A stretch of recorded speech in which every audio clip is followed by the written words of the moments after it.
ಕಾಂಗ್ರೆಸ್ ಮಹಿಳಾ ವಿರೋಧಿಯಲ್ಲ. ಕಾಂಗ್ರೆಸ್ ಪಕ್ಷ ಮಹಿಳಾ ವಿರೋಧಿ ಎಂದು ಬಿಜೆಪಿ ಅಪಪ್ರಚಾರ ಮಾಡುತ್ತಿದೆ. ಆದರೆ ಕಾಂಗ್ರೆಸ್ ಯಾವತ್ತೂ ಮಹಿಳಾ ವಿರೋಧಿಯಲ್ಲ. ಮಹಿಳೆಯರ ಮತ ಕಬಳಿಸುವ ಹುನ್ನಾರದಿಂದ ರಾಜಕೀಯದಲ್ಲಿ 33% ಮೀಸಲಾತಿ ಜಾರಿಗೆ ತರಲು ಸಂಚು ರೂಪಿಸಿತು. ಈಗ ಅದು ವಿಫಲವಾಗಿದೆ. 2023ರಲ್ಲಿ ಮಹಿಳಾ ಮೀಸಲಾತಿ ಕಾಯ್ದೆಯನ್ನು ಕೇಂದ್ರದ ಬಿಜೆಪಿ ಸರ್ಕಾರ ಜಾರಿಗೊಳಿಸಿತು. ಆದರೆ ಈಗ ಮತ್ತೊಮ್ಮೆ ವಿಶೇಷ ಅಧಿವೇಶನ ಕರೆಯುವ ಅಗತ್ಯವೇನಿತ್ತು ಎಂದು ಕೆಪಿಸಿಸಿ ಪ್ರಧಾನ ಕಾರ್ಯದರ್ಶಿ ಸ್ವಾತಿ ಮಳಗಿ ಪ್ರಶ್ನಿಸಿದರು. ಪತ್ರಿಕಾ ಭವನದಲ್ಲಿ ಬುಧವಾರ ಸುದ್ದಿಗೋಷ್ಠಿ ನಡೆಸಿ ಮಾತನಾಡಿದರು. ಸುಜಾತಾ ದೊಡ್ಡಮನಿ ಮಾತನಾಡಿ, ಕಾಂಗ್ರೆಸ್ ಯಾವತ್ತಿದ್ರೂ ಮಹಿಳೆಯರ ಪರವಾಗಿದೆ. ಬಿಜೆಪಿಗೆ ಮಹಿಳೆಯರ ಬಗ್ಗೆ ಕಾಳಜಿ ಇದ್ರೆ ಈಗಿರುವ ಸ್ಥಾನಗಳಲ್ಲೇ ಮೀಸಲಾತಿ ನೀಡಲಿ. ಕ್ಷೇತ್ರ ಮರುವಿಂಗಡಣೆಗಾಗಿ ಈ ಕುತಂತ್ರವನ್ನು ಬಿಜೆಪಿ ಮಾಡಲು ಹೊರಟಿತ್ತು. ಆದರೆ ಅದು ವಿಫಲವಾಗಿದೆ ಎಂದರು. ಸುದ್ದಿಗೋಷ್ಠಿಯಲ್ಲಿ ನೀಲಮ್ಮ ಬೋಳನವರ, ರುದ್ರಮ್ಮ ಕೆರಕಲಮಟ್ಟಿ, ಜಯಕ್ಕ ಕಳ್ಳಿ, ಸುರೇಖಾ, ನಾಜಬೇಗ ಮೇಲೆಗಾರ, ದಾನೇಶ್ವರಿ ಭಜಂತ್ರಿ, ಉಮಾ ದ್ಯಾವನೂರ, ಶೋಭಾ ದೇಸಳ್ಳಿ, ವೀಣಾ ಕಟ್ನಳ್ಳಿ ಉಪಸ್ಥಿತರಿದ್ದರು. ತಮ್ಗೆಲ್ರಿಗೂ ಗೊತ್ತಿರುವ ಹಾಗೆ ಈಗ ಕಾಂಗ್ರೆಸ್ ಪಕ್ಷ ಅಂದ್ರೆ ಮಹಿಳಾ ಮೀಸಲಾತಿ ವಿರೋಧಿಗಳಂತ ಹೇಳಿ ಪ್ರಚಾರ ಮಾಡ್ತಾ ಇದ್ದಾರೆ ಬಿಜೆಪಿಯವರು. ಇದು ಒಂದು ತಪ್ಪ ಕಲ್ಪನೆ ಸೃಷ್ಟಿಯಾಗಿದೆ. ಯಾಕಂದ್ರೆ ಮೊನ್ನೆ ತಾನೇ ಏನು ಸ್ಪೆಷಲ್ ಸೆಷನ್ ನ ಕರೆದ್ರು ಸೆಂಟ್ರಲ್ ಗೌರ್ಮೆಂಟ್ ಇಂದ, ಅದು ಮಹಿಳಾ ಮೀಸಲಾತಿ ತಿದ್ದುಪಡಿ ಅಲ್ಲ, ಅದು ಮರು ವಿಂಗಡಣೆ ಮಾಡುವಂತ ಒಂದು ಮಸೂದೆ ಆಗಿತ್ತು. ಅದನ್ನ ನಾವು ವಿರೋಧ ಮಾಡಿದ್ದೀವಿ. ನಾವು ಯಾವತ್ತೂ ಮಹಿಳಾ ಮೀಸಲಾತಿ ಮಸೂದೆಯನ್ನ ವಿರೋಧ ಮಾಡಿಲ್ಲ. ಈ ಮಸೂದೆ 2023ರಲ್ಲಿನೇ ಬಿಲ್ ಆಗಿ ಜಾರಿಗೆ ಬಂದಾಗಿದೆ. ಹಾಗಾಗಿ ಅದನ್ನ ವಿರೋಧ ಮಾಡುವಂತ ಪ್ರಶ್ನೆನೇ ಇಲ್ಲ. ಈಗ ಸ್ಪೆಷಲ್ ಸೆಷನ್ ನ ಕರೆದಾಗ ಅದರಲ್ಲಿ ಏನಿತ್ತು, ಈ ಸೆನ್ಸಸ್ ನ ಸ್ಕಿಪ್ ಮಾಡಿ ಡೈರೆಕ್ಟ್ ಕ್ಷೇತ್ರ ಮರು ವಿಂಗಡಣೆ ಮಾಡಿ ನಾವು ಮಹಿಳಾ ಮೀಸಲಾತಿಯನ್ನ ನೀಡ್ತೇವಿ ಅಂತ ಇತ್ತು. ಇವರೇ 2023ರ ಬಿಲ್ ಅಲ್ಲಿ ಕಾಣಿಸಿದ್ದಾರೆ, ನಾವು ಏನು 2011ರ ಸೆನ್ಸಸ್ ಇದೆ, ಅದಾದ್ಮೇಲೆ ನಾವು ಇನ್ನೊಂದು ಸೆನ್ಸಸ್ ಅನ್ನ ಮಾಡ್ತೀವಿ, ಅದರಲ್ಲಿ ನಾವು ಜಾತಿ ಜನಗಣತಿ ಕೂಡ ಮಾಡ್ತೀವಿ, ಅದರ ಆಧಾರದ ಮೇಲೆ ನಾವು ಕ್ಷೇತ್ರ ವಿಂಗಡಣೆಯನ್ನ ಮಾಡಿ ಮಹಿಳಾ ಮೀಸಲಾತಿ ಕೊಡ್ತೇವಿ ಅಂತ ಹೇಳಿ ಇವರೇ ಹೇಳಿದ್ದಾರೆ. ಬಿಜೆಪಿ ಅವರೇ ಹೇಳಿದ್ದಾರೆ, ಕೇಂದ್ರ ಸರ್ಕಾರನೇ ಹೇಳಿದೆ. ಮತ್ತೆ ಈ ಸ್ಪೆಷಲ್ ಅಧಿವೇಶನ ಕರೆಯುವಂತ ಅಗತ್ಯ ಏನಿತ್ತು ಅನ್ನೋದು ನಮ್ಮ ಪ್ರಶ್ನೆ. ಇದ್ರ ಉದ್ದೇಶ ಏನಂದ್ರೆ, ನಾವು ಮಹಿಳೆಯರ ಪರವಾಗಿ ಅದೇವಿ ಅಂತ ಹೇಳಿ ತೋರ್ಸೋದಕ್ಕೆ ಪಂಚರಾಜ್ಯಗಳ ಚುನಾವಣೆ ಬಂತು, ಒಂದು ಅಧಿವೇಶನ ಕರೆದೊಂದು ನೆವ ಮಾಡಿ ಇದಕ್ಕೆಲ್ಲ ನಮ್ಮ ವಿರೋಧ ಪಕ್ಷದವರು, ಅಂದ್ರೆ ನಾವು ಕಾಂಗ್ರೆಸ್ನವ್ರಾಗಿರ್ಬೋದು, ಬೇರೆ ಪಕ್ಷದವ್ರಾಗಿರ್ಬೋದು, ಬಿಜೆಪಿ ಮಾಡತಕ್ಕಂತ ಮಹಿಳಾ ಮೀಸಲಾತಿಯ ವಿರೋಧಿಗಳಿದ್ದೇವೆ ಅಂತ ಹೇಳಿ ತೋರ್ಸೋದಕ್ಕೆ ಈ ಒಂದು ಸ್ಪೆಷಲ್ ಸೆಷನ್ ನ ಕರೆದಿದ್ರು. ಅದಾದ್ಮೇಲೆ ನಾವು ನೋಡ್ತೀವಿ, ಈಗ ಸೆನ್ಸಸ್ ಈಗಾಗಲೇ ಸ್ಟಾರ್ಟ್ ಆಗಿದೆ. ಸೆನ್ಸಸ್ ಸ್ಟಾರ್ಟ್ ಆದ್ಮೇಲೆ ಈಗ ಅದರೊಳಗಡೆ ಒಂದು ಡಿಜಿಟಲ್ ಫಾರ್ಮ್ಯಾಟ್ ಅಂತ ಹೇಳಿ ಏನ್ ಮಾಡ್ಕೊಂಡಿದ್ದಾರೆ, ಅದರಲ್ಲಿ ಜಾತಿ ಜನಗಣತಿ ಅನ್ನೋದು ಕೂಡ ಇದೆ ಅಂತ ಹೇಳಿ ನಾವು ಕೇಳ್ಪಟ್ಟಿದ್ದೇವೆ. ಅಂದ್ರೆ ಈಗ ಫಸ್ಟ್ ಬರುವಂತದ್ದು OBCಗಳು, ಈ ಬ್ಯಾಕ್ವರ್ಡ್ ಕಮ್ಯುನಿಟಿ ಏನ್ ಬರುತ್ತೆ ಅದರ ಸಂಖ್ಯೆ ಜಾಸ್ತಿ ಇರೋದ್ರಿಂದ ಅವ್ರು ಮೊದಲು ಬರ್ತಾರೆ. ಆಮೇಲೆ ಪರಿಶಿಷ್ಟ ಜಾತಿ, ಅಲ್ಪಸಂಖ್ಯಾತರು, ಪರಿಶಿಷ್ಟ ಪಂಗಡ, ತದನಂತರ ಹಿಂದುಳಿದ ಸಮುದಾಯಗಳ ಒಂದು ಸಂಖ್ಯೆ ಹೊರಬರುತ್ತೆ ಈ ಒಂದು 2026ನಲ್ಲಿ ಆಗುವಂತ ಸೆನ್ಸಸ್ ಇಂದ. ಈಗ ನಮ್ಮ ವಾದ ಏನು, ನೀವು ಹೇಳಿದ್ದು 2023 ಬಿಲ್ ನಲ್ಲಿ ಏನಿದೆ ಅದನ್ನ ಯಥಾಸ್ಥಿತಿ ಹೇಗಿದೆ ನಾವೆಲ್ಲರೂ ಕೂಡಿ ಏನ್ ಪಾಸ್ ಮಾಡಿದೇವಿ ಪಾರ್ಲಿಮೆಂಟ್ ನಲ್ಲಿ ಅದನ್ನ ಕೂಡಲೇ ಜಾರಿಗೆ ತಗೊಂಡ್ ಬರ್ರಿ. ಇಲ್ಲ ಅಂದ್ರೆ ಇದ್ದಂತ ಸ್ಥಾನಗಳಿಗೆ ನೀವು ಮೀಸಲಾತಿಯನ್ನ ಕೊಡಿ. ಅಂದ್ರೆ ಏನು 543 ಪಾರ್ಲಿಮೆಂಟ್ ಸೀಟ್ಗಳಿದಾವೆ ನಮ್ಮ ರಾಜ್ಯದಲ್ಲಿ, ಏನು 224 ವಿಧಾನಸಭಾ ಕ್ಷೇತ್ರಗಳಿದಾವೆ, ಇದ್ರ ಮೇಲೆನೆ ಮೀಸಲಾತಿ ಕೊಡಿ ಅನ್ನೋದು ನಮ್ಮ ಒತ್ತಾಯ. ಬಹುಶಃ ಇದಕ್ಕೂ ಕೂಡ ಎಲ್ಲಾ ಪಕ್ಷದವರು ಕೂಡ ಸರ್ವಾನುಮತವಾಗಿ ಇದನ್ನ ಒಪ್ಕೋತಾರೆ, ಎಲ್ಲರೂ ಕೂಡ ಸಪೋರ್ಟ್ ಮಾಡಿ ಇದನ್ನ ಪಾಸ್ ಮಾಡ್ತಾರೆ. ಇದನ್ನ ಕೂಡ್ಲೇ ತರುವಂತ ಒಂದು ಶಕ್ತಿ ಅವ್ರಿಗೆ ಇರೋದ್ರಿಂದ ಇದನ್ನ ಮಾಡ್ಬೇಕಂತ ಹೇಳಿ ನಮ್ಮ ಒತ್ತಾಯ. ನಾವು ಸ್ವಲ್ಪ ಇದನ್ನ ಇತಿಹಾಸ ನೋಡಿದ್ರೆ, ಮಹಿಳಾ ಮೀಸಲಾತಿ ಕಮಿಟಿ ಫಾರ್ಮೇಶನ್ ಆಗಿದ್ದು 1987ರಲ್ಲಿ. 89ರಲ್ಲಿ ಇದ್ರದ್ದೊಂದು ರಿಪೋರ್ಟ್ ಬರುತ್ತೆ, ಮಹಿಳಾ ಮೀಸಲಾತಿ ನಮ್ಮ ದೇಶಕ್ಕೆ ಅಗತ್ಯ ಇದೆ, ಇದಾಗಬೇಕು ಅಂತ ಹೇಳಿ ಒಂದು ರಿಪೋರ್ಟ್ ಬರುತ್ತೆ. ತದನಂತರ ಮನಮೋಹನ್ ಸಿಂಗ್ ಅವರು ಪ್ರಧಾನಮಂತ್ರಿ ಆಗಿದ್ದಾಗ ಈ 33% ರಿಸರ್ವೇಶನ್ ಏನ್ ನಾವು ಸ್ಥಳೀಯ ಸಂಸ್ಥೆಗಳಿಗೆ ಕೊಟ್ಟಿದ್ದೀವಿ ಅದನ್ನ 50%ಗೆ ಇನ್ಕ್ರೀಸ್ ಮಾಡಿದ್ರು. ನಮ್ಮ ಇಡೀ ದೇಶದಲ್ಲಿನೇ ಬಿಹಾರ ರಾಜ್ಯ 50% ಮೀಸಲಾತಿ ಸ್ಥಳೀಯ ಸಂಸ್ಥೆಗಳಲ್ಲಿ ಮಹಿಳೆಯರಿಗಾಗಿ ನೀಡ್ತು. ಅದಾದ್ಮೇಲೆ ಬೇರೆ ಬೇರೆ ರಾಜ್ಯಗಳೆಲ್ಲ ನೀಡ್ತಾ ಬಂತು. ಹಂಗೆ ಅದೇ ರೀತಿ 2010ರಲ್ಲಿ ರಾಜ್ಯಸಭಾದಲ್ಲಿ ಪಾಸ್ ಆಯ್ತು ಮಹಿಳಾ ಮೀಸಲಾತಿ 33%, ಲೋಕಸಭಾದಲ್ಲಿ ಬಿದ್ದು ಹೋಯ್ತು, ನಮಗೆ ಬಹುಮತ ಸಿಗ್ಲಿಲ್ಲ, ಅದಕ್ಕೆ ಅದು ಬಿದ್ದು ಹೋಯ್ತು. ಅಂದ್ರೆ ಫಸ್ಟ್ ಇಡೀ ದೇಶದಲ್ಲಿ ಮಹಿಳಾ ಮೀಸಲಾತಿ ಅನ್ನೋದು ಏನಾದ್ರೂ ಇಂಟ್ರೊಡ್ಯೂಸ್ ಆಗಿದ್ರೆ ಅದು ಕಾಂಗ್ರೆಸ್ ಪಕ್ಷದಿಂದಲೇ ಇಂಟ್ರೊಡ್ಯೂಸ್ ಆಗಿದೆ. ಆ ದಿನಗಳಲ್ಲಿ ಇದನ್ನ ಕೂಡಲೇ ಬಗೆಹರಿಸಬೇಕು, ಸ್ಪೆಷಲ್ ಅಧಿವೇಶನ ಕರೆದು ಈ ಒಂದು ಏನು ನೀವೇ ಪಾಸ್ ಮಾಡಿದಂತ ಬಿಲ್ ಇದೆ ಇದನ್ನ ಜಾರಿಗೆ ತಗೊಂಡ್ ಬರ್ಬೇಕು ಅಂತ ಹೇಳಿ ನಮ್ಮೆಲ್ಲರ ಒಂದು ಆಗ್ರಹ ಆಗಿದೆ. ಬಿಜೆಪಿ ಏನು ಆರೋಪವನ್ನು ಮಾಡ್ತಾ ಇದೆ, ಮಹಿಳಾ ಮೀಸಲಾತಿಯನ್ನ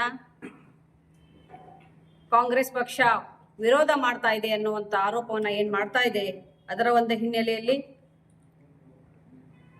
ಕ್ಷೇತ್ರ ಮರು ವಿಂಗಡಣೆ ಮಸೂದೆ 2026 ಹಾಗೂ ಕೇಂದ್ರಾಡಳಿತ ಪ್ರದೇಶಗಳ ಕಾನೂನು ಮಸೂದೆ ತಿದ್ದುಪಡಿ 2026 ಮಂಡಿಸಿ ಅನುಮೋದನೆ ಪಡೆದುಕೊಳ್ಳಲು ಮಹಿಳಾ ಮೀಸಲಾತಿ ಅನ್ನ ಅಸ್ತ್ರವನ್ನಾಗಿ ಏನು ಕೇಂದ್ರ ಸರ್ಕಾರ ಬಳಸಿಕೊಳ್ತಾ ಇದೆ, ಅದರ ವಿರೋಧವಾಗಿ ಕಾಂಗ್ರೆಸ್ ಪಕ್ಷ ಯಾವತ್ತಿದ್ರೂ ಮಹಿಳೆಯರ ಪರವಾಗಿರುವಂಥ ಕಾಂಗ್ರೆಸ್ ಪಕ್ಷ ಕೇಂದ್ರ ಸರ್ಕಾರದವರು ಮಹಿಳೆಯರ ಬಗ್ಗೆ ಅಷ್ಟು ಕಾಳಜಿ ಇದ್ದರೆ ಈಗಿರುವಂಥ ಕ್ಷೇತ್ರ 224 ವಿಧಾನಸಭಾ ಕ್ಷೇತ್ರ, 543 ಲೋಕಸಭಾ ಕ್ಷೇತ್ರದಲ್ಲೇ ಮಹಿಳಾ ಮೀಸಲಾತಿ ಕೊಡ್ಲಿಲ್ಲ. ಕ್ಷೇತ್ರ ಮರು ವಿಂಗಡಣೆ ಮಾಡುವಂಥ ಹುನ್ನಾರವನ್ನು ಇಟ್ಕೊಂಡು ಅದಕ್ಕಾಗಿ ಮಹಿಳಾ ಮೀಸಲಾತಿಯನ್ನ ಮುಂದಿಟ್ಕೊಂಡು ಈ ಒಂದು ಆರೋಪವನ್ನು ಮಾಡೋದು ಬಹಳ ಖಂಡನೀಯ ಅಂತ ಹೇಳಿ ನಾ ಈ ಸಂದರ್ಭದಲ್ಲಿ ಹೇಳ್ತೇನೆ.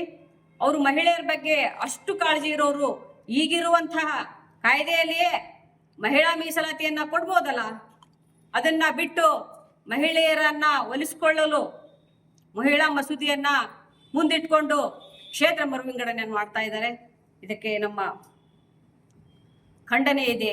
ಮಹಿಳಾ ಕಾಂಗ್ರೆಸ್ನಿಂದ, ನಮ್ಮ ಕಾಂಗ್ರೆಸ್ ಪಕ್ಷದಿಂದ ಈ ಒಂದು ಮಸೂದೆಯನ್ನ ನಾವು ಖಂಡಿಸ್ತೀವಿ. ಅದರೊಂದಿಗೆ ಈಗೇನು ಉತ್ತರ ರಾಜ್ಯದಲ್ಲಿ 100 ತೆರಿಗೆ ಪ್ರತಿಯಾಗಿ 120ರಿಂದ 170ರವರೆಗೆ ಅನುದಾನ ಪಡೆಯುತ್ತಿದೆ. ದಕ್ಷಿಣ ರಾಜ್ಯ ಕೇವಲ 14ರಿಂದ 15% ಪಡೆಯುತ್ತಿದೆ. ಇಂಥ ಸಂದರ್ಭದಲ್ಲಿ ಕ್ಷೇತ್ರ ಮರು ವಿಂಗಡಣೆಯನ್ನ ಮಾಡುವಂತ ಈ ಒಂದು ಸಂದರ್ಭ ಗಾಯದ ಮೇಲೆ ಬರಿ ಎಳೆಯುವಂತ ಕೆಲಸ ಆಗ್ತಾ ಇದೆ. ಇದು ಆಗಬಾರ್ದು. ಇವರು ಏನು ಮಹಿಳೆಯರ ಬಗ್ಗೆ ಏನು ಮಾಡ್ತಾ ಇದ್ದಾರೆ, ಹಿಂದಕ್ಕೆ 2023ರಲ್ಲೇ ಮಹಿಳಾ ಮಸೂದೆಯನ್ನ ಈಗ ಅವಾಗನೇ ಅಪ್ರೂವಲ್ ಆಗಿತ್ತದು. ಅವಾಗಿಂದನೇ ಮತ್ತೆ ಹೊಳ್ಳಿ ಇವರು ವಾಪಸ್ ಒಂದು ಮಸೂದೆಯನ್ನ ಈ ಸಂದರ್ಭದಲ್ಲಿ ತರುವಂತ ಸಂದರ್ಭ ಇರಲಿಲ್ಲ. ಆದ್ರೂ ಕೂಡ ಮಹಿಳೆಯರ ಒಂದು ಹೋಟಿಗೋಸ್ಕರ ಮಹಿಳೆಯರ ಮನವೊಲಿಸ್ಕೊಳ್ಳೋಕ್ಕೋಸ್ಕರ ಮಹಿಳಾ ಮೀಸಲಾತಿಯನ್ನ ಇವರು ತಂದಿದ್ದಾರೆ. ಇದನ್ನ ಎಲ್ಲ ಮಹಿಳೆಯರು ನೋಡ್ತಾ ಇದ್ದಾರೆ. ಮಹಿಳೆಯರ ಪರವಾಗಿ ಏನಾದರೂ ಕೆಲಸ ಮಾಡಾಕತ್ತೈತೆ ಅಂದ್ರೆ ಅದು ಕಾಂಗ್ರೆಸ್ ಪಕ್ಷದ ಸರ್ಕಾರ ಅನ್ನೋದನ್ನ ಎಲ್ಲರಿಗೂ ಗೊತ್ತಿದೆ. ಯಾಕಂತ ಹೇಳಿದ್ರ ಈಗ ತಾವು ನೋಡ್ತಾ ಇದ್ದೀರಿ, ಮಹಿಳೆಯರಿಗೆ 5 ಗ್ಯಾರಂಟಿಗಳನ್ನ ಕೊಟ್ಟಿದೆ ಕಾಂಗ್ರೆಸ್ ಪಕ್ಷ. ಯಾರೂ ಮಾಡಿರ್ಲಿಕ್ಕಿಲ್ಲ. ಹಿಂದೆ ಕೂಡ ಯಾರು ಮಹಿಳೆಯರ ಬಗ್ಗೆ ವಿಚಾರವನ್ನ ಮಾಡ್ಲಿಕ್ಕಿಲ್ಲ. ಎಷ್ಟು ಮಹಿಳೆಯರು ರಾಜ್ಯದಲ್ಲಿ ಎಷ್ಟು ಖುಷಿ ಇದ್ದಾರೆ ಅಂತ ಹೇಳಿದ್ರ, ಯಾವುದೇ ಊರಿಗೆ ಹೋಗ್ಬೇಕಾದ್ರೂ, ಯಾವುದೇ ಒಂದು ದೇವಸ್ಥಾನಕ್ಕೆ ಹೋಗ್ಬೇಕಾದ್ರೂ ಬಹಳ ಕಷ್ಟವನ್ನ ಪಡ್ತಾ ಇದ್ರು ನಮ್ಮ ಮಹಿಳೆಯರು.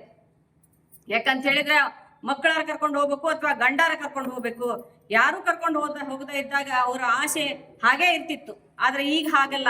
ನಾವ್ ಯಾವುದೇ ದೇವಸ್ಥಾನ ನೋಡ್ಬೇಕಂದ್ರೂ ನಾವು ಹೋಗ್ಬಹುದು. ಅದು ಸಿದ್ದರಾಮಣ್ಣನವರ ಒಂದು ಕೃಪೆಯಿಂದ, ಡಿ.ಕೆ. ಶಿವಕುಮಾರ್ ಅವರ ಕೃಪೆಯಿಂದ ಹಾಗೂ ಎಲ್ಲ ಮುಖಂಡ ಸಚಿವರ ಒಂದು ಪುಣ್ಯದಿಂದ, ಕಾಂಗ್ರೆಸ್ ಪಕ್ಷದ ಪುಣ್ಯದಿಂದ ನಮ್ಮ ಮಹಿಳೆಯರೆಲ್ಲ ಪುಣ್ಯ ಸ್ಥಳಗಳನ್ನ ನೋಡ್ತಾ ಇದ್ದಾರೆ. ಜೊತೆಗೆ ಮಹಿಳೆಯರ ಆರ್ಥಿಕ ಪರಿಸ್ಥಿತಿ ಕೂಡ ಬಹಳ ಸುಧಾರಿಸ್ತಿದೆ ಈಗ. ಯಾಕಂತ ಹೇಳಿದ್ರೆ ಮಹಿಳೆಯರಿಗೆ ನೇರವಾಗಿ ಯಾವ ಏಜೆಂಟರ ನಡುವೆ ಇರ್ದೇನೆ 2,000 ರೂಪಾಯಿ ಯಾರು ಹೇಳ್ದೇನೆ ಅವ್ರ ಅಕೌಂಟಿಗೆ ಬರ್ತಾ ಇದೆ. ಇದೆಲ್ಲ ಯಾರು ಮಾಡಿದ್ರು? ಮಹಿಳೆಯರ ಬಗ್ಗೆ ಯಾರಿಗೆ ಅಭಿಮಾನ ಇದೆ, ಮಹಿಳೆಯರ ಬಗ್ಗೆ ಯಾರಿಗೆ ಕಾಳಜಿ ಇದೆ ಅನ್ನೋದನ್ನ ಬಿಜೆಪಿ ಮುಖಂಡರು ಅದನ್ನ ವಿಚಾರವನ್ನ ಮಾಡಬೇಕು. ಮಹಿಳೆಯರಿಗೆ 2,000 ರೂಪಾಯಿ ಕೊಟ್ಟಂತ ಈ ಸಂದರ್ಭದಲ್ಲಿ ನಮ್ಮ ಮಹಿಳೆಯರಿಗೆ ಆರ್ಥಿಕವಾಗಿ ಬಹಳ ಅವ್ರಿಗೆ ಅನುಕೂಲಕರವಾಗಿತ್ತು. ಜೊತೆಗೆ ಅವರಿಗೆ ಒಂದು ಗೌರವ ತಂದುಕೊಟ್ಟೈತಿ. ನಮ್ಮ ಮಹಿಳೆಯರು 1 ಲಕ್ಷನೋ 2 ಲಕ್ಷ ಸಾಲ ತಗೋಬೇಕಾದ್ರೆ ಏನಾದ್ರೂ ಸೆಕ್ಯೂರಿಟಿ ಕೇಳ್ತಿದ್ರು ಬ್ಯಾಂಕ್ನವ್ರು. ಆದ್ರೆ ಈಗ ಕೇಳೋದಿಲ್ಲ. 2,000 ರೂಪಾಯಿ ನಿಮಗೆ ಬರ್ತೈತಲ್ರಿ, ನಾವು ನಿಮಗೆ ಸಾಲ ಕೊಡ್ತೀವಿ ಅಂತ ಹೇಳಿ. ಅದಕ್ಕೆ ನಮ್ಮ ಮಹಿಳೆಯರು ಬಹಳ ಖುಷಿಯಿಂದ ಇದ್ದಾರೆ. ಅದಕ್ಕೆ ಬಿಜೆಪಿ ಅವರು ವಿಚಾರವನ್ನ ಮಾಡಬೇಕು. ಮಹಿಳೆಯರ ಪರವಾಗಿ ಯಾವ ಸರ್ಕಾರ ಇದೆ, ಮಹಿಳೆಯರ ಪರವಾಗಿ ಯಾವ ಸರ್ಕಾರ ಕೆಲಸ ಮಾಡಕತ್ತೈತಿ ಅನ್ನೋದನ್ನ ಒಂದು ಬಿಜೆಪಿ ಮುಖಂಡರು ವಿಚಾರ ಮಾಡಿ ಮಾತಾಡಬೇಕು ಅಂತ ಈ ಸಂದರ್ಭದಲ್ಲಿ ಹೇಳಿ, ಏನು 224 ವಿಧಾನಸಭಾ 553 ಲೋಕಸಭಾದಲ್ಲೇನೆ ನೀವು ಹಂಗೇನ್ರ ಮಹಿಳೆಯರ ಬಗ್ಗೆ ನಿಮಗೆ ಕಾಳಜಿ ಇದ್ರೆ ಈಗನೇ ನೀವು ಮಹಿಳಾ ಮೀಸಲಾತಿ ಕೊಡ್ರಿ ಅಂತ ಹೇಳಿ ನಾ ಬಿಜೆಪಿ ಮುಖಂಡರಲ್ಲಿ ಕೇಳ್ಕೊಂತೆ. ಈಗಾಗಲೇ ಬಿಜೆಪಿ ಸರ್ಕಾರ ಏನು ಮಾಡಾಕತ್ತೈತಂದ್ರೆ ಅದು ಮಹಿಳಾ ವಿರೋಧಿ ಸರ್ಕಾರ ಅಂತ ಹೇಳ್ತೀನಿ. ಯಾಕಂದ್ರೆ ಕಾಂಗ್ರೆಸ್ಸಿನ ರಾಜೀವ್ ಗಾಂಧಿ ಅವರು ಮಹಿಳೆಯರಿಗೆ ಆವಾಗಿನ ಸಂದರ್ಭದಲ್ಲಿ ಸ್ಥಾನಮಾನ ಕೊಟ್ಟರು. ಸ್ಥಳೀಯ ಸಂಸ್ಥೆಯ ಚುನಾವಣೆ, ತಾಲೂಕ್ ಪಂಚಾಯಿತಿ, ಜಿಲ್ಲಾ ಪಂಚಾಯಿತಿ, ಪ್ರತಿಯೊಂದು ನಮ್ಮ ನಗರಸಭೆ, ಪುರಸಭೆ ಎಲ್ಲದರಲ್ಲಿಯೂ ನಮ್ಗೆ ಮೀಸಲಾತಿ ಮಹಿಳೆಯರಿಗೆ ಸ್ಥಾನಮಾನ ಕೊಟ್ಟದ್ದ ಕಾಂಗ್ರೆಸ್ ಸರ್ಕಾರ. ಈಗ ಇವ್ರು ಹೇಳ್ತಾರೆ ಬಿಜೆಪಿ ಅವರು, ನಾವು ಹಂಗೆ ಮಾಡಿದ್ವಿ, ನಾವು ಹಿಂಗೆ ಮಾಡಿದ್ವಿ, ನಮ್ದ ಕಾಪಿ ಮಾಡ್ಕೊಂಡು ಅದಕ್ಕೆ ಒಂದು ಯಾವುದಾದ್ರೂ ಒಂದು ನಾಮಕರಣ ಇಟ್ಟು ನಾವೇ ಮಾಡಿದ್ವಿ ಅಂತ ಹೇಳಿದ್ರೆ ಜನ ಸುಮ್ಮನಿರ್ತಾರೆ. ಜನರಿಗೆ ಎಲ್ಲರಿಗೂ ಗೊತ್ತೈತಿ ಯಾವ ಸರ್ಕಾರ ಏನು ಮಾಡ್ತೈತಿ ಅನ್ನೋದು ಗೊತ್ತೈತಿ. ನೀವು ಈಗಾಗಲೇ ಮೀಸಲಾತಿಯ ಬಗ್ಗೆ ಮಹಿಳೆಯರ ಬಗ್ಗೆ ಇಷ್ಟ ಕಾಳಜಿ ಇದ್ದವರು 2 ಲೋಕಸಭಾದೊಳಗೂ ನೀವೇ ಇದ್ರಲ್ರಿ. ಕೇಂದ್ರದೊಳಗ ಏನು ಮಾಡಿದ್ರಿ ನೀವು? ನಾವು ಹಾಕಿ ಕೊಟ್ಟಂತ ಮಹಿಳೆಯರಿಗೆ ಏನು ನಮ್ಮ ಹಿಂದೆ ಸರ್ಕಾರ ಏನು ಹಾಕಿ ಕೊಟ್ಟಿತ್ತು ಅದನ್ನ ನೀವು ಎಲ್ಲದರಲ್ಲಿಯೂ ಸಹಿತ ಕಡ್ತ ಮಾಡ್ಕೊಂತ ಬಂದ್ರಿ. ಯಾವ್ದು ಮಾಡಿದ್ರಿ ನೀವು? ಯಾವುದು ಪೂರ್ತಿ ಮಾಡಲಿಲ್ಲ. 11ರಿಂದ 18 ಈಗ 23 ಏನು ಮಾಡಿದ್ರಿ? ಈಗ ಹೇಳ್ತೀರಿ ನೀವು ನಾವು ಏನೋ ಮಹಿಳೆಯರ ಬಗ್ಗೆ ಇಷ್ಟು ಅಪಾರ ಗೌರವ ಐತಿ, ನಾವು ಮೀಸಲಾತಿ ಜಾರಿಗೆ ತರ್ತೇವೆ ಅಂದ್ರೆ ನಮ್ಮ ವಿರೋಧ ಪಕ್ಷದವ್ರು ಇದಕ್ಕೆ ಏನು ಮಾಡ್ಯಾರ? ಅಡಿತಡಿ ಮಾಡಾಕತ್ಯಾರ, ವಿರೋಧ ಅದಾರ ಅಂತ. ಆದ್ರೆ ಜನರಿಗೆ ಗೊತ್ತಿಲ್ರ ಬಿಜೆಪಿ ಸರ್ಕಾರ ವಿರೋಧ ಐತೋ ಅಥವಾ ಕಾಂಗ್ರೆಸ್ ಪಕ್ಷ ಏನು ಮಾಡ್ತೈತಿ ಮಹಿಳೆಯರ ಬಗ್ಗೆ ಅನ್ನೋದು ಎಲ್ಲ ಜನರಿಗೆ ಗೊತ್ತೈತಿ. ದಯವಿಟ್ಟು ನೀವು ಏನೇ ಮಾಡೋದಿದ್ರು ಸಹಿತ ಮಾನವೀಯತೆ ಇಟ್ಕೊಂಡು ಮಾಡ್ರಿ ಅಂತ ನಾನು ಬಿಜೆಪಿ ಸರ್ಕಾರ ಮುಖಂಡವ್ರಿಗೆ ಹೇಳ್ತೀನಿ, ಸರ್ಕಾರಕ್ಕೂ ಹೇಳ್ತೀನಿ. ಎಲ್ಲಿದೆ ನಿಮಗೆ ಮಹಿಳೆಯರ ಬಗ್ಗೆ ಮಾನವೀಯತೆ? ಮಾನವೀಯತೆ ಇದ್ದವರು ನೀವು ಇಷ್ಟು ದಿನ ಯಾಕೆ ಸುಮ್ಮನೆ ಕುಂತ್ರಿ? ಯಾಕೆ ನೀವು ಇದನ್ನ ಬಿಲ್ ಪಾಸ್ ಮಾಡಿ ಇದನ್ನ ಮಾಡಲಿಲ್ಲ? ಈಗ ನಮ್ಮ ಬಗ್ಗೆ ನೀವು ಆರೋಪ ಕುಂದಿರ್ಸ್ತೀರ. ಆರೋಪ ಮಾಡಿದ್ರೆ ಜನ ಸುಮ್ಮನಿರ್ತಾರ? ಇದಕ್ಕೆ ತಕ್ಕ ಉತ್ತರ ಮಹಿಳೆಯರ ನಾವೆಲ್ಲರೂ ಕೊಡ್ತೇವೆ. ಅದಕ್ಕೆ ದಯವಿಟ್ಟು ನೀವೇನೈತಿ ಈ ಕ್ಷೇತ್ರ ವಿಂಗಡಣೆ ಆಗಿಂದನೇ ನೀವು ಇದನ್ನ ಮಾಡಿದಾರ ತಪ್ಪು. ಈಗಾಗಲೇ ನಮ್ಮ ಲೋಕಸಭಾ ತಗೊಳ್ರಿ, ರಾಜ್ಯಸಭಾದೊಳಗೆ ಏನು ಸ್ಥಾನಮಾನ ಅದಾವ ಅದ್ರ ಮೇಲೆನೆ ನೀವು ನಮ್ಮ ಮಹಿಳೆಯರಿಗೆ ಮೀಸಲಾತಿ ಕೊಡಬೇಕು ಅಂತ ಎಲ್ಲರೂ ನಾವು ಇಲ್ಲಿರ್ತಕ್ಕಂಥ ಎಲ್ಲ ಮಹಿಳೆಯರ ಆಗ್ರಹ ಐತಿ. ನಿಜವಾಗಿ ಏನೈತಿ ಮಹಿಳೆಯರಿಗೆ ಬಗ್ಗೆ ಕಾಳಜಿ ಇದ್ದಂಥ ಸರ್ಕಾರ ನಮ್ಮದು ಕಾಂಗ್ರೆಸ್ ಸರ್ಕಾರ. ಅದ್ರ ಬಗ್ಗೆ ಎಲ್ಲರಿಗೂ ಗೊತ್ತೈತಿ. ಈ ಪಂಚ ಗ್ಯಾರಂಟಿ ಒಳಗೆ ನಮ್ಮ ಮಹಿಳೆಯರ ಆರ್ಥಿಕ ಸ್ಥಿತಿ ಎಷ್ಟು ಸುಧಾರಣೆ ಆಗೈತಿ ಏನು ಎದ್ದು ಎಲ್ಲರಿಗೂ ಗೊತ್ತೈತಿ. ಅದಕ್ಕೆ ದಯವಿಟ್ಟು ಮತ್ತೊಮ್ಮೆ ಎಲ್ಲರಿಗೂ ನಾನು ಏನು ಕೇಳ್ತೀನಿ ಬಿಜೆಪಿ ಮುಖಂಡರಿಗೆ ಅಂದ್ರೆ ಮಹಿಳೆಯರಿಗೆ ನೀವು ಹೆಚ್ಚು ಆದ್ಯತೆ ಕೊಡ್ರಿ, ಅಂದ್ರೆ ನಿಮಗೂ ಒಂದು ಮಾನವೀಯತೆ ಬರ್ತೈತಿ ಮಹಿಳೆಯರ ಬಗ್ಗೆ ಅಂತ ಈ ಸಂದರ್ಭದಲ್ಲಿ ಹೇಳಕ ನಾನು. ಸೆನ್ಸಸ್ ಆದ್ರೆ ಗೊತ್ತಾಗತ್ತಲ್ಲ ಈಗ OBC ಎಷ್ಟಿದ್ದಾರೆ. ಈಗ ನೀವು ಲೋಕಲ್ ಬಾಡಿ ಎಲೆಕ್ಷನ್ದಲ್ಲಿ ಕೌನ್ಸಿಲರ್ಸ್ ಇದಾರಲ್ಲ, ಈಗ OBC ಕೌನ್ಸಿಲರು ಇದ್ದಾರೆ, 2A ಕೌನ್ಸಿಲರ್ಸು ಇದ್ದಾರೆ, SC ಕೌನ್ಸಿಲರ್ಸು ಇದ್ದಾರೆ, ST ಕೌನ್ಸಿಲರ್ಸು ಇದ್ದಾರೆ. ಮತ್ತೆ ಇವರಿಗೆಲ್ಲ ರಿಸರ್ವೇಶನ್ ಕೊಡೋರು ಯಾರು? ನೀವು ಡಿಲಿಮಿಟೇಷನ್ದಾಗ ಹೆಂಗ್ ಫಿಕ್ಸ್ ಮಾಡ್ತೀರಿ ಇದನ್ನೆಲ್ಲ? ಡಿಲಿಮಿಟೇಷನ್ ಮಾಡಿಬಿಟ್ರೆ ಇವ್ರಿಗೆಲ್ಲ ಮೀಸಲಾತಿ ಒಳ ಮೀಸಲಾತಿ ಕೊಡೋರು ಯಾರು? ಹಂಗೆ ಸುಮ್ಮನೆ 50% 33% ಕೊಟ್ಬಿಡ್ತೇನಂದ್ರೆ ಯಾವ ಬೇಸ್ ಮೇಲೆ ನೀವು ಕೊಡ್ತೀರಿ? ನೀವೇನು ಲಾಟ್ರಿ ಹಾಕ್ತಿರೋ ಅಥವಾ ಏನು ಮ್ಯಾಟ್ರಿಕ್ಸ್ ಇದೇನೋ? ಯಾವ ಬೇಸ್ ಮೇಲೆ ಅದನ್ನ ಫಿಕ್ಸ್ ಮಾಡ್ತೀರಿ?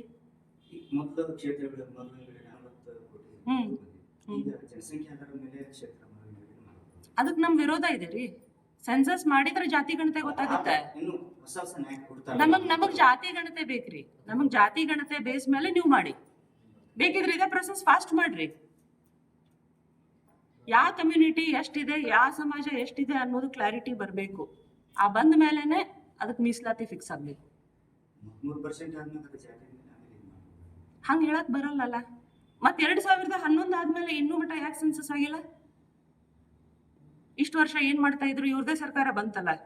ಅದಕ್ಕಿಂತ ಮುಂಚೆ ನಾವ್ ಮಾಡಿದ್ವಲ್ರಿ 2011ಕ್ಕೆ ನಾವ್ ಮಾಡಿದ್ವಲ್ಲ. ಎಲ್ಲಿದಾವ್ರಿ? ಯಾರ್ ಸರ್ಕಾರ ಬಂತು? ಆಮೇಲೆ 2014ಕ್ಕೆ ಯಾರ್ ಸರ್ಕಾರ ಬಂತು? 14ಕ್ಕೆ ಯಾರ್ ಸರ್ಕಾರ ಬಂತು? ಸೆಂಟ್ರಲ್ ಗೌರ್ಮೆಂಟ್ ದವ್ರು ಮಾಡ್ಬೇಕಲ್ಲ, ನಾವ್ ಹೆಂಗ್ ಮಾಡಕ್ಕಾಗುತ್ತೆ? ಸೆಂಟ್ರಲ್ ದಲ್ಲಿ ಯಾರು ಕೂತಿದ್ದಾರೆ?